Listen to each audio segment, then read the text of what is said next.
Michael Miller's special guest today is Nicole Reinoso. Thank you very much for being here. Thank you, Mike, for having me on. So, Nicole, you've been around for a long time, all right, and your accomplishments, all right, belie your age because you've accomplished a lot. So tell us about your background, academic, and your work. Sure. So, well, I'll start with where I was born. I'm Cuban Puerto Rican. I was born in Puerto Rico. I am the oldest of 5 other siblings, and I've been married now 17 years with a Venezuelan Colombian, which is really important in my city. I have my educational background. I'm a big believer in education, and I studied at a university level for about 14 years while I was raising my 3 children. And the oldest is 13. So you went to Miami-Dade, then FIU, got your undergraduate and your graduate, and then you said, I want to become a lawyer, so you went to St. Thomas. Right. That was my plan, was always to be an attorney. My aunt is an attorney, and she helped raise me and gave me pretty much the fundamentals of who I wanted to be when I grew up. My mom is a doctor, and she was always busy and never really home. And to me, it was really important to have that family life balance. So yes, Miami-Dade. I have a bachelor's in health service administration that I got from FIU, and my master's in business. I graduated magna cum laude for that, and my law degree from St. Thomas. Wow, and you're smart to boot.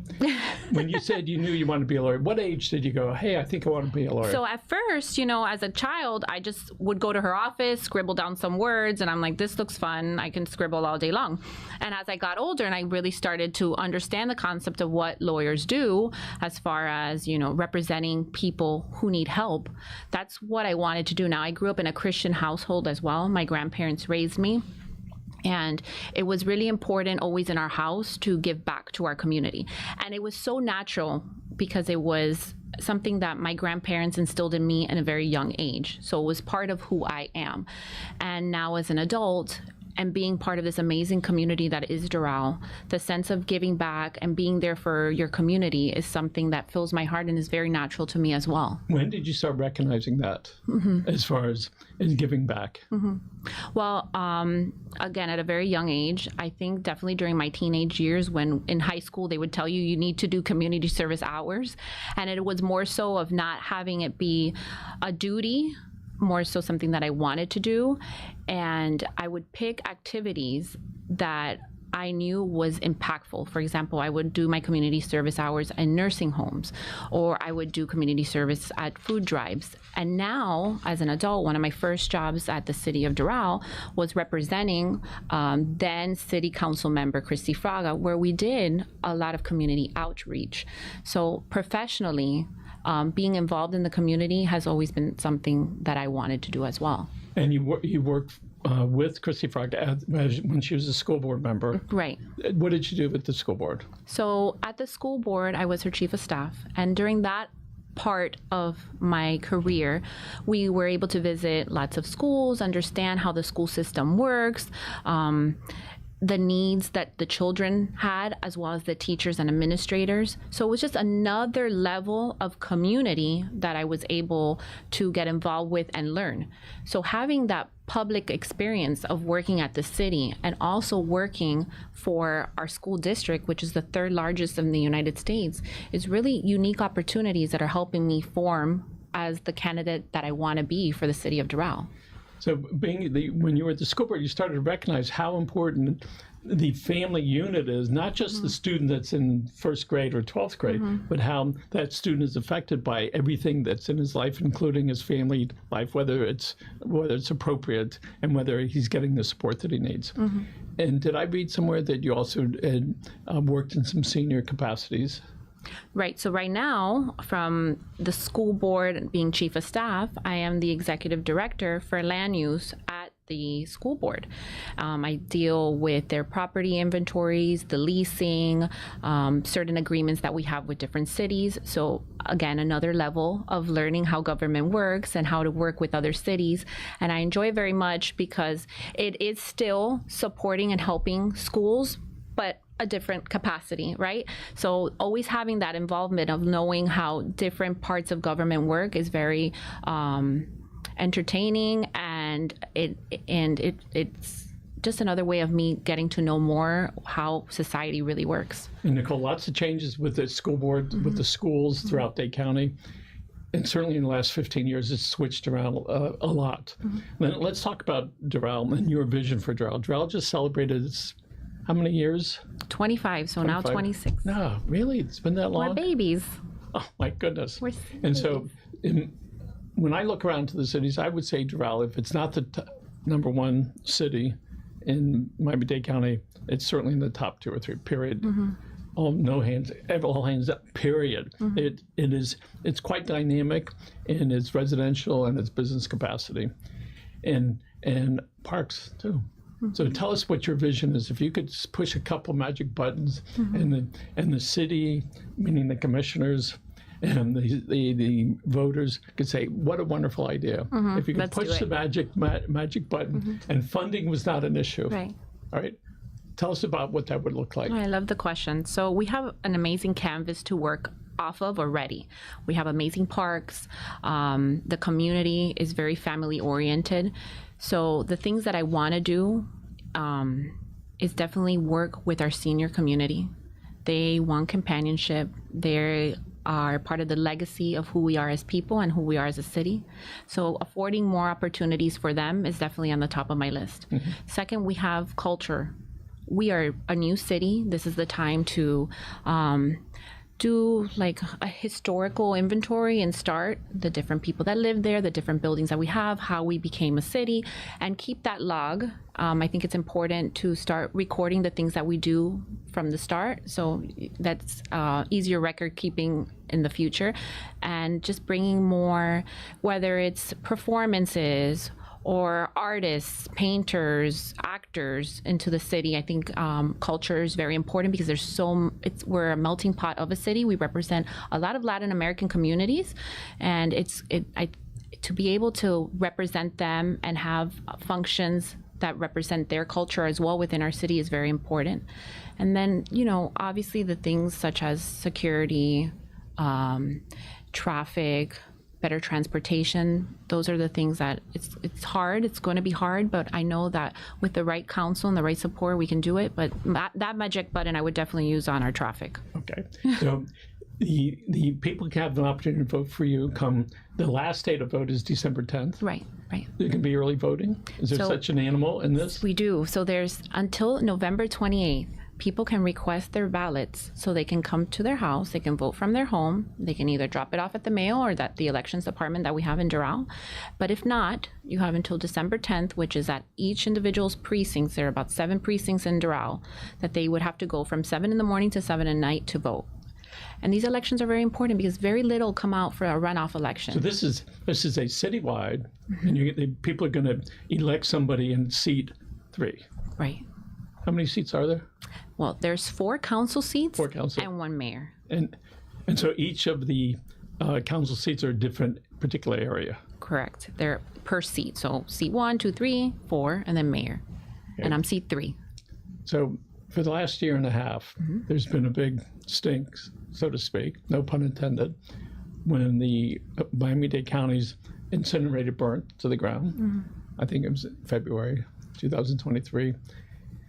And it was all over the news. All the TV stations were there, showing the fumes from the fire, which was for a long time. I mean, that thing burned for quite a while. So there have been 3 or 4 other sites that have been brought up. We know that it looks like the county commission is going to make a decision on where it's going to go. Very soon. And if I read things right, the mayor of Miami-Dade County said what she was going to do. Are you familiar with what she said? I want to make sure that I get it right, so I'm not going to say it. So you go ahead. So over the last few days, the mayor Daniela Levine Cava has come out with her findings on the incinerator. There was a new study done, and she is now suggesting that the incinerator be rebuilt in Doral. And our community is very against that. The incinerator that we had was there before residents really started living in Doral. However, the code the zoning around that area was changed to residential. So the use of our city has changed drastically from its inception, and that needs to be recognized, right? We have families that live around the incinerator. We have families that their health is being affected by the incinerator. And this is an opportunity to take the incinerator and not bring it back to Doral, but take it out of Doral. And there's other cities that are willing to have that investment in their city. But we're standing very strong against having that incinerator be rebuilt in Doral. Traffic would be terrible, the health of our residents affected. So as a city, we're saying no to the incinerator. It's disappointing that our mayor, knowing and having meetings with our residents and the way that they felt and feel is not being respected or reflected in her memorandum. So it's important that we go out as a city December 3rd to fight and have our voices be known in front of the Miami-Dade County commissioners and let them know that, Doral is saying no. And there's other places where that incinerator can go. And it's unfortunate that our mayor, knowing the needs of our city, is not representing. Also, we have commissioners. We have a commissioner that knows and is supposed to represent our city. And you're talking about county commissioner? Our county commissioner, correct. Our county commissioner that represents the area of Doral should be doing a better job to vocalize the needs of our city, and the need is no incinerator, and that is not as apparent as it should be. Hasn't the former mayor of Doral, Juan Carlos Bermudez, hasn't he come out against it?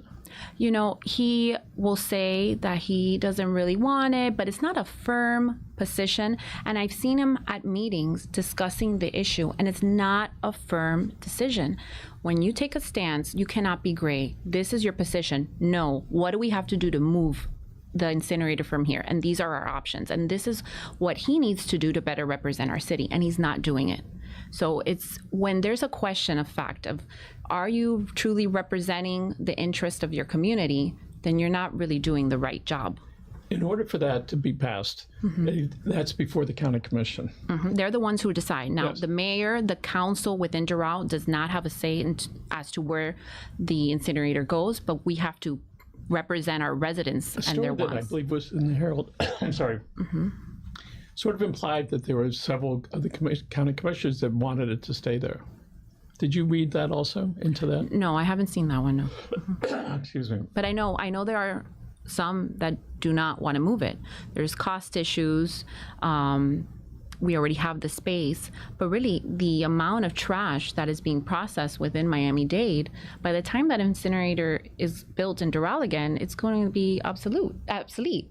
The amount of trash that is being mobilized and produced as a county, that space is not good. It's still small for the need. It makes a lot of people, myself included, wonder, what does the world do with all the garbage that we create every day? It's mammoth. Right now, the garbage is being, somebody's hauling it away, they're putting it in the middle of the state. Sure. That's a lot of stuff. A lot. Right. Right? And the incinerator, I understand it would take, if they started today, 8 to 10 years before the first thing gets fired up. That is a huge amount of time. But what about the people are saying, listen, that was there long, but the incinerator was in Doral before people came. They didn't have to move to Doral. They moved there knowing that it was next door, no different than moving, to an airport. What do you say to those people that say, you move there and you're stuck with it? Well, I would say the county changed the zonification around the incinerator to have residential units. And the technology that was used 30, 40 years ago is really not the best technology right now. And there's an opportunity to get that incinerator out of our city, and our whole community, the whole dynamic of the city of Doral has changed. Are you implying that if the county would have said, we're going to leave it industrial, is that what you're saying? If the county would have let it in industrial instead of residential, it would have been different? Absolutely, because it's not affecting the health of our residents. So it could be industrial, but not having constantly be burning garbage that has shown maybe 30, 40 years ago, they didn't really think about the effect that it would have on one's health, right? And now there's studies and different analysis that have come out of living next to a garbage that is not beneficial to someone. So now is the time for the county to really do their job and take care of the residents and promote good health, which means take the incinerator out of our city. Yes, it's a big sticking point with lots of people. So good luck to the fight in county Doral. and the people that live and work there. So tell us what your economic plan is for helping develop Doral in a reasonable fashion to protect the rights of the business people and as well as the rights of the homeowners. So as far as development, we have the Live Local Act. And there's a few companies that have taken advantage of that law and that they are developing within the city. They're high rises, low income families. We do have the Trump property that's going to be redeveloped as well. But my main priority in representing my city is keeping the essence of what the city of Doral is. We're family oriented. There's a lot of houses and we don't have any room to expand. So the traffic becomes an issue. So the balance is keeping our quality of life up to par, if not better, figuring out a way to better support the infrastructure that we have based on these developments. And I know that the developments, we have a lot of businesses also that are in the city of Doral. We have a lot of retail area too, that could be for restaurants, gyms, schools. And we have that availability, that opportunity to have people come and invest in Doral. Doral is very central in Miami. It's a very centralized city in Miami-Dade County. So that we have the Turnpike and the 836, people like where we're located and are willing to invest, and also the great job that the council has done growing our city. I think those are the talking points, and those are what investors and people that want to come and live and work see. Okay, and lots of times citizens and business people really want to be engaged. They want to participate on some level. What is it that you could bring to the table that would encourage that? Can you say that again? People want to be involved. And sometimes people don't know what to do. I know the city has some committees, but with your experience, you probably have figured out what you can do to help people, whether the business people or citizens, so they can participate, so they can be part of the city, not running, but participate in that. Yes. Well, I'm seeing that a lot now in my campaign. There's a lot of residents in our community that have joined to help spread the word of the different things that I want to do in my campaign. And it's a sense of commitment, right? They know that they're behind somebody that is going to reinvest time and effort in their city. So how do you get people to kind of buy into having essentially community service within their city is that they have to believe in good leadership. They have to believe in what you're selling, that what you're saying is true, and you're going to follow through on those things. And I think once they know that you're, as a leader, you're committed and you want to do the best for the city, that's the way to get other people involved too. They see your work product, they see your intentions and how you're following through on the things that you're saying. And that's the way of getting people involved. And also our parks, the different amenities that we have, people want to maintain those things. So it's just a sense of taking care of where you live and taking care of your home. And that's a very easy buy-in for people when they see that you're working and doing what's best for them. So one of the things that we've noticed a lot is that when people have a problem, they want somebody to solve it. Frequently with the county, you dial 311 and they try to take care of that. Does the city have some mechanism? Does somebody call up the city and say, listen, my grandfather's doing this, he's acting a little crazy, or Uncle Joey's doing stuff, or what can I do? So is there some mechanism that the city has to help direct? Yeah, so that's a great question too. We have an app, and it's a Doral app, and you can report trash. You can report different incidences that are happening. So it's very user friendly. So we do have that capability. Also, you can always call the city or email your council members, city manager, and let them know of different things that are happening. The best thing that we have and the best thing that we can do for our residents is keep an open line of communication. And that is done through the emails and actually going to the city hall too and reporting different things. But overall, very simple. Through the app, they can report different incidences, and it should be handled by the different departments that it pertains to. A lot of people are concerned about public safety, and they want to be protected. And it's an interesting job as a policeman. Sometimes you want them there, and sometimes you don't. A fireman you always want there. Yes. So we have this split between, this post-traumatic stress that occurs when a policeman goes out. One of the things that has happened a lot recently is there are a lot of young people that are autistic.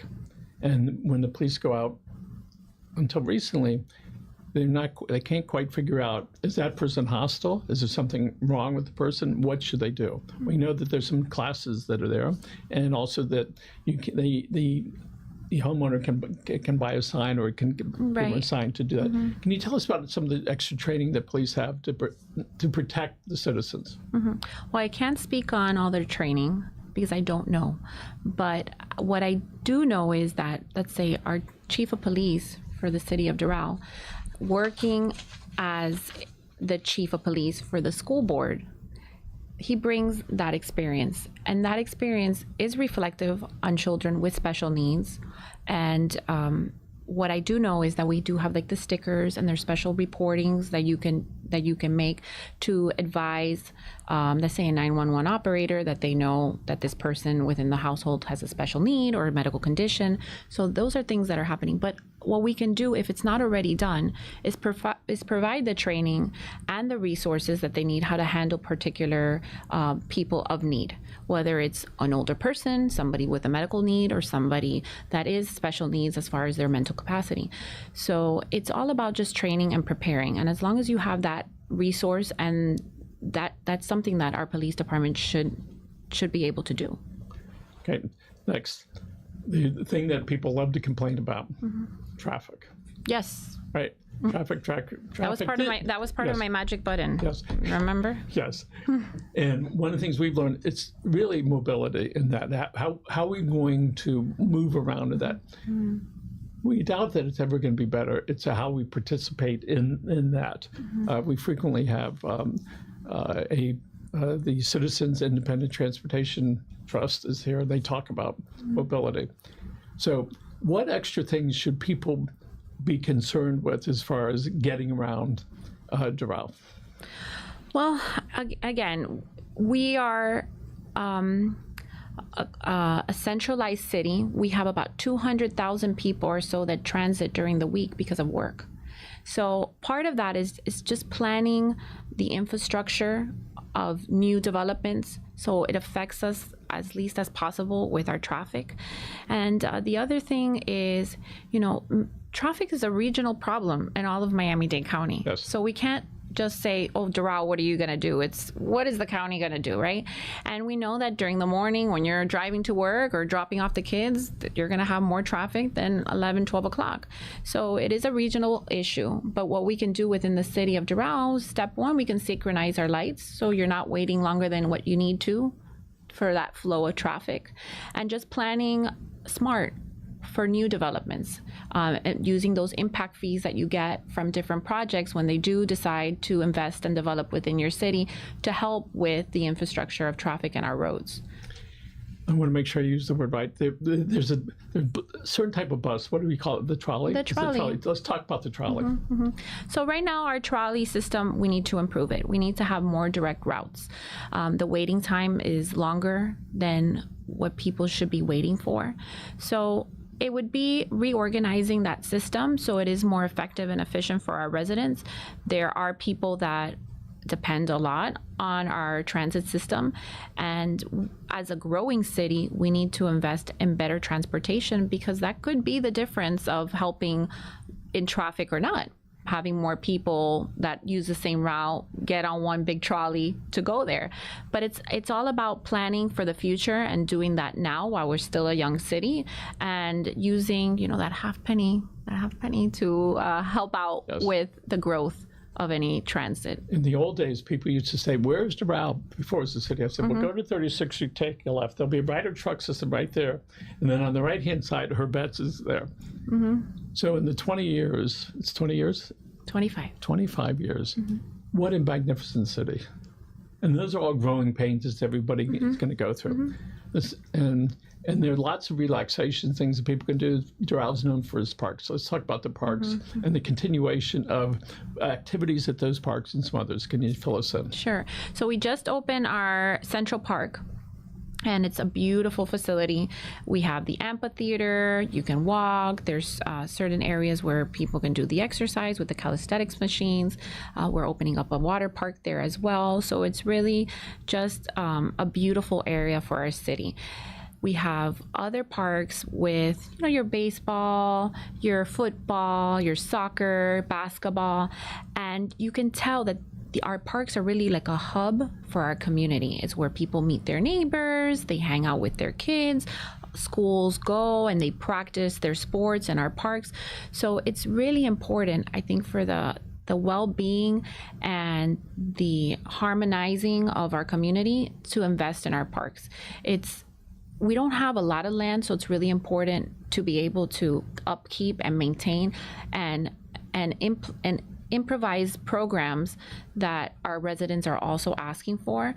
There are areas, we have areas where cities, our residents go and spend time, whether it's our facilities that they can rent or do classes within our parks. So it's really a lot of multi-use. Not only is just green space, but it's recreational areas. And one of the things that I want to do again is helping and promoting more activities for our seniors within our parks, taking care of our children with special needs, using resources along with our parks to promote healthier and active lives for both of them. And I mean, I think we just have the best parks in all of Miami-Dade County. Let's talk about any green initiatives the city either has or would like to have. We talked about green parks, right? So what is it the city is doing or could do so that we're a little acutely aware, a whole lot more so when the kids are out there, they're going to be thinking, how can we save this and how can we make it better? Sure. So we're constantly developing with agronomic platforms. So our residents are actually the ones that tell us, hey, we need to be more environmentally friendly, or we have to protect our parks and our environment. The incinerator is one way to do that, getting it out of there,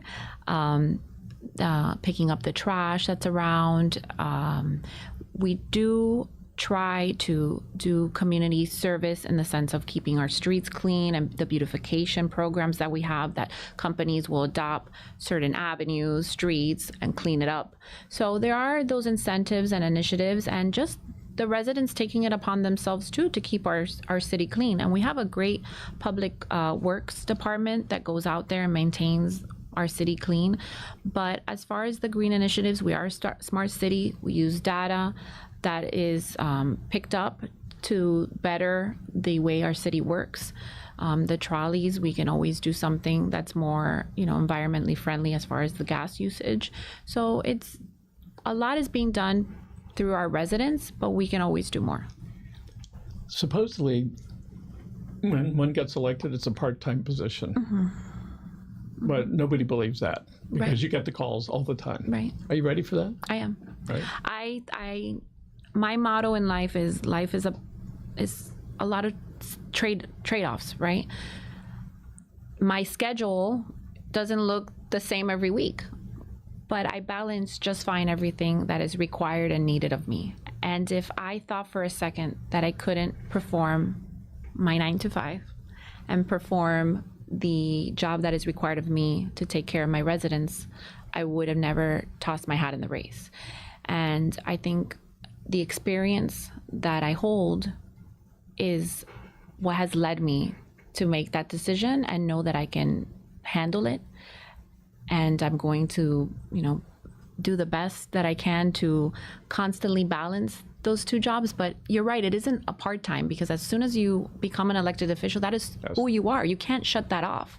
But I wouldn't want to either. We have 2 minutes left. Okay. In these last couple of minutes, what I'd like you to do is think about people that have helped you along your way. And I'd like you to talk directly to them. Rachel's going to turn the camera on you. And so look in the camera, and if appropriate, thank them. If you want to use their name, that's fine. And whether they're still with us or they passed, this is a good opportunity. Heartstrings. All right. This is, tell your story right here. This is it. So I have to thank my mother, because although she made a lot of sacrifices to make sure that I am the person that I am today, so it starts off with her. And then I have to thank my grandparents. My grandmother's still alive. My grandfather has passed away, and he would be so proud of me today. And that's why I say a lot of the things that I want to do is for people of the senior age, because they're so special. I want to thank our volunteers that they have taken time from their family to help with the campaign. I want to thank our residents that have stood behind me and have given me the opportunity once in the first round to represent them, and hopefully now in the runoff to do the same. I am thankful to God and my children and my husband and the community that I live in. And well, I think it's very appropriate to end this happy Thanksgiving and many blessings, and I've just been very blessed. Nicole Reinoso, thank you very much for being here. Good luck to you. Thank you so much. And folks, if you want to find out more about Nicole, all you need to do is go online. You're going to find it. You can find her website and just put her name in, and it's going to all pop up. Remember, the last day to vote is December 10th. December 10th. Right? There are some days that you can do that before.